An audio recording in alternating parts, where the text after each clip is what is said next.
these are just things I'm reinforcing within myself, and that ultimately shifted and changed my life. And I hope as you're watching this, your life is being changed.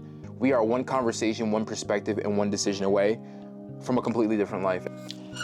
I don't know who needs to hear this, but there's a big difference between being emotional and having emotional intelligence. Being emotional means reacting to your emotions. No filter, no control. While emotional intelligence is understanding, managing, and channeling those emotions for something better. And knowing the difference can and will change your life. So let's talk about it. I used to think being emotional was a strength. And in some cases it is. But if you don't know how to use it and understand it, then it can sabotage your growth, your relationships, and your faith. So let's talk about it. I'm changing up the setup today. And we are going to get intimate and personal, not in the way that you think.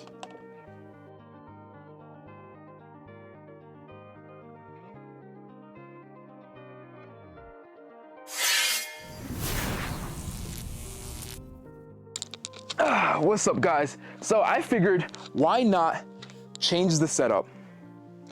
You and me here. Like I said, I used to think being emotional was a strength. But then in some cases it is. But as I grew and developed, I realized that being strictly emotional ruined my relationships, stunted my growth, and perpetuated my overall journey on strengthening my relationship with God. So let's get into it.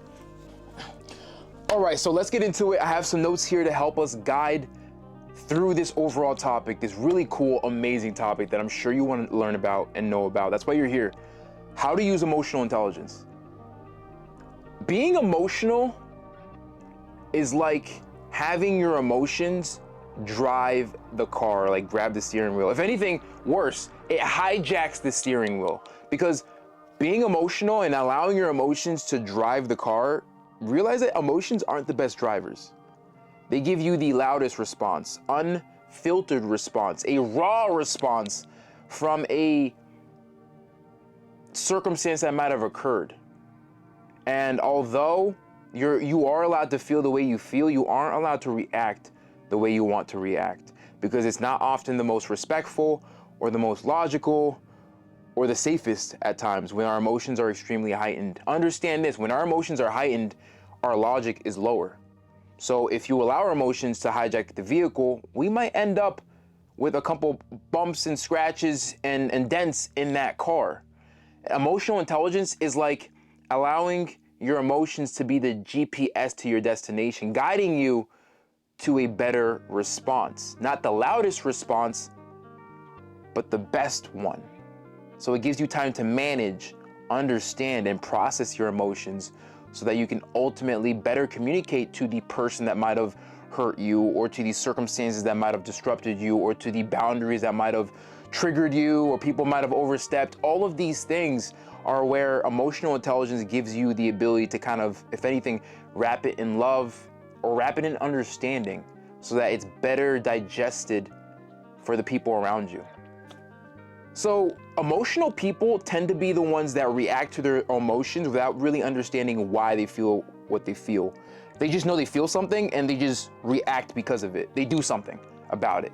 Versus when you throw emotional intelligence in the mix, people tend to have more awareness as to why they feel what they feel and a better understanding in terms of their triggers and realizing why they're triggered and the source of it, which might be a deeper wound that might have resurfaced. And realizing also that triggers are simply just an opportunity for you to learn more about yourself. So when you hold on to or practice or implement emotional intelligence, you're not looking at external sources that caused you to be angry, upset, ashamed, depressed. You insert any of emotion. No, you're looking within yourself to understand, why did I allow this external thing to have so much power over me to the point where it disrupted my emotional state.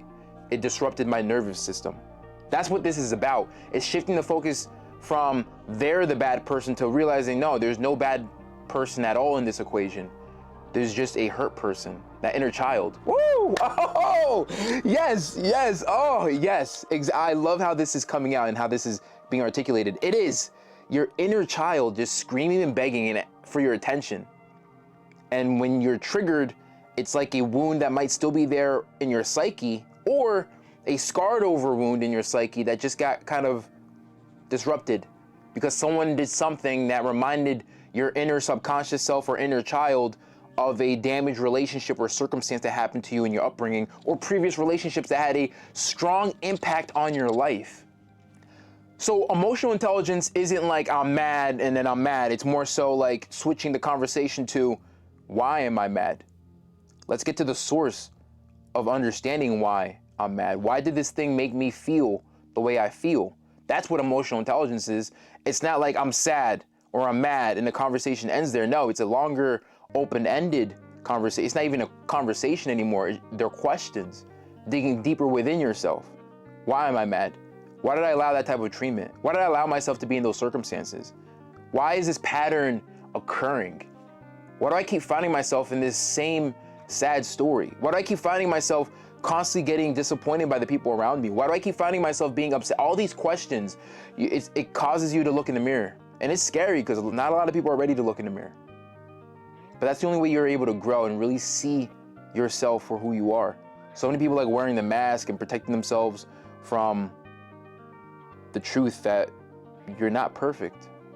You're perfectly imperfect the way that you are. And honestly, in this conversation of emotional intelligence, self-love plays a huge factor. Because the only way you're able to face those demons that we often run away from and avoid emotional intelligence is to stop and turn around and face them. But stopping and turning around and facing them means accepting yourself for who you are, the flawed individual that you are. Not accepting yourself in terms of, I'm perfect the way that I am. It's like, no, I'm flawed. I have issues. I have weaknesses. Now let me look at areas I can strengthen them. Let me look at why I am the way that I am. Let me look at why I popped off on this person. Why these certain behaviors tend to trigger me. Why I tend to always avoid conflict. Why I tend to always cause conflict. There's so many things that you can be asking yourself to get a better understanding as to who you are and to accepting who you are, which leads to you loving yourself.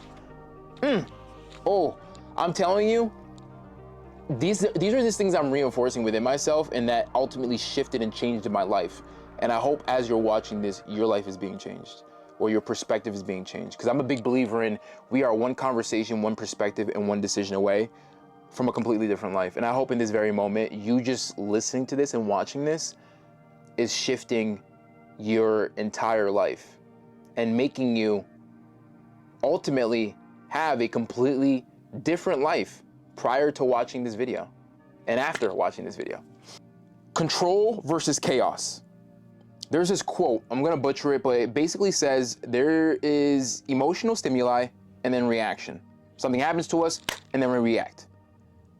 But apparently, not apparently, the reality is that there's this space when stimuli happens and before we even reach over to reaction, there's a space. In that space lies our freedom to choose what we want to do next. That's the difference between being emotional and emotional intelligence. Being emotional is something happened to me, I'm gonna react. Emotional intelligence is something happened to me, let me process what's going on here, let me sit in this space, let me take a deep breath, let me go for a walk, let me journal, let me pray, let me really understand why this thing is like really having a strong impact on me. Why do I have such a strong emotional response? And then let me choose my decision. Notice how there's no sound? Because being emotional causes disruption. It's that loud yelling, that breaking stuff, that screaming in people's face and causing conflict. And then emotional intelligence is, all right, let me just think about this, process this. What's the best way to handle this and communicate? And let's do it. Ultimately minimizing any damage, if anything, avoiding any damage, preventing it. I don't even like to use the word avoid because you're not avoiding it, you're preventing it. Being emotional and emotional intelligence is the difference between building bridges with people around you, which is emotional intelligence, and burning bridges around you, which is being emotional. So in terms of burning bridges, emotional people tend to say, you hurt me and you did this. Instead of doing that, try the emotional intelligence way, which is, why did you hurt me? Why did you do this? Because when you did this, it made me feel like this. So help me understand why you did what you did. It gives the other person the opportunity to explain and connect with you, because there's a disconnect when something happens and it hurts us or causes us to be upset or it disrupts our nervous system and we're triggered. The only way to kind of at least try to resolve that or calm ourselves a bit is self-soothing mechanisms, but then also having an open dialogue and try to understand the other person's perspective, because what the person did isn't what hurt us or triggered us. It's how we perceived their action of what they did is what triggered us. It's the story we told ourselves when we saw that action or heard that phrase or that event occurred. We don't see the full picture. And there's this quote that says, don't judge people based off of their actions without first taking the opportunity to understand them. So take the opportunity to understand people and why they do what they do. Even if it might seem obvious in your face, give them the chance to explain themselves. They might even apologize. As they're explaining, they realize they're hurt that they caused you, and it leads to an apology, ultimately reconciling the relationship. All because you took the chance to ask questions and try to understand them, which led them to try to understand themselves and why they did what they did. Maybe they didn't even think about how it would make you feel, how it would impact you. That's the power of emotional intelligence. It's almost like, I say this very humbly, it's like always being the bigger person, not only for yourself, but for the people around you in your relationships. It can get exhausting at times, but then when you realize that it's a gift and not everybody possesses it or exercises that muscle, you start being grateful that you're able to be that individual for all areas of your life and all your relationships. One cool way to implement emotional intelligence in your relationships is to start using I statements when you're trying to express yourself. Not making the other person feel blame, not placing blame on the other person, just strictly focusing on how you feel and how the event or the thing or the phrase or the circumstances might have impacted you, and not putting the focus on the other person, which would ultimately remove blame in the equation. And when there's a removal of blame or conviction, it creates a safe atmosphere for people to communicate freely, which ultimately allows people to let their guard down and not be defensive, so that you can really speak to each other on a deeper level. Friendships, relationships, whatever it may be. When you implement emotional intelligence, first of all, you self-soothe and bring yourself to a calm state. Now the next step is when you engage with the person that you're trying to have a conversation with, it's about remaining calm so that the conversation doesn't get derailed into an argument or a defensive match or a pissing match or whatever it may be. It stays calm, it stays healthy, it stays respectful. And in personal development, when it comes to emotional intelligence, praying, meditating, journaling, all these things help improve your awareness, which ultimately helps strengthen that emotional intelligence muscle.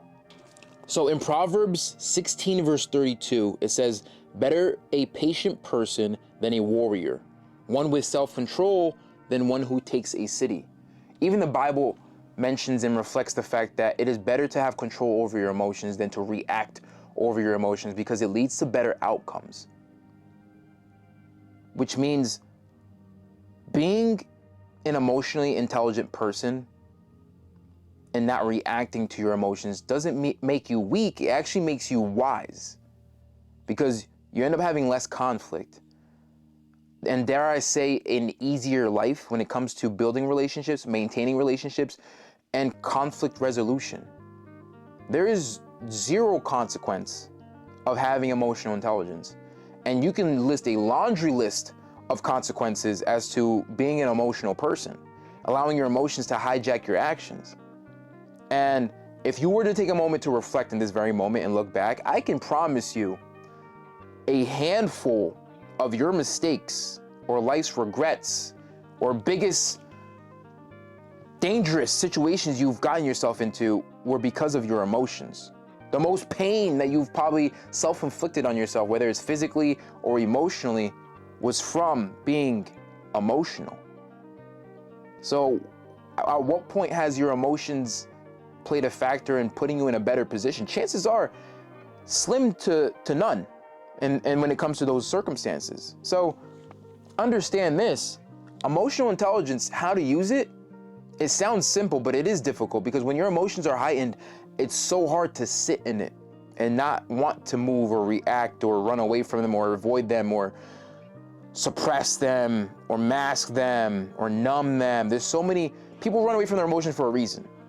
And it's not fun, but the more you start to try to master them, the better you become at controlling them. And you start realizing that when you get triggered, it's just simply an opportunity for you to learn about yourself. And when you change your perspective on that, hopefully it changes your attitude and your reaction to when you are in those heightened emotional states. So I leave that with you. When you are triggered, take a moment to just sit in that. Whether it's meditate, pull yourself out of that situation, go for a walk. I can promise you it will change your life the more you do it. And you start really understanding yourself from a whole different light. Realizing that when people piss you off, you simply just gave them the power to allow yourself to be angry. And you also have the power to let them do what they want to do and let you choose to do with what you want to do with yourself. The power is always in your hands. If you're going through a season of heartbreak, pain, and you're looking for healing, a safe healing community, I have a free healing community for men and women. I just released this a few weeks ago. It's a safe space that has modules, materials. We have one monthly Zoom call, and you can just join in the description, Pieces to Peace. Looking forward to seeing you there. It's honestly just a safe environment for you to grow, for you to heal, and find the proper support you might need in the season that you're currently in, because you're not alone. And healing is messy, and it's chaotic, and it's scary, and it's uncomfortable, but you don't have to do it alone. So I hope to see you on the other side. Remember that nobody's perfect, but the more you practice this, the more you do this, the more you'll have a peaceful, purpose-driven life. You'll be more in tune with yourself, and you'll realize that this was actually a very key component in your overall healing journey. And you start unraveling and dealing with and understanding past trauma and those things that were in your blind spot that were impacting your everyday actions in your relationships. And you start realizing that maybe you were the problem the whole time, which is okay. It only becomes a true problem and not okay if you allow yourself to continue to be the problem. Because you might have been the problem yesterday, but you can be the solution tomorrow. And it starts with today. And this isn't me spitting some motivational speech to you. This is real life. I used to be the problem. I was a problem for a lot of my relationships yesterday. But I chose a random day to wake up, go to therapy, look in the mirror and realize that I was the problem. I was my biggest enemy. I was the reason why my life was being sabotaged and falling apart in all aspects of my life. I took accountability and I realized that I'm also the reason why I can fix this. I can improve this and I can save myself because nobody's gonna come and save me. And that's how I got to where I got to today. Waking up, taking accountability, and realizing that it's nobody's fault but my own. And leaning on God in the process. And having Him order my steps, getting me to where I am today and where I ultimately will become and who I will become tomorrow. Thank you so much for taking time to watch this video. I don't know how long this is, but what I do know is you made it this far. I hope I was able to just impact your life in some positive way, because that's my goal in this overall journey. Have a blessed day. Love you so much from the bottom of my heart. Peace from Dees.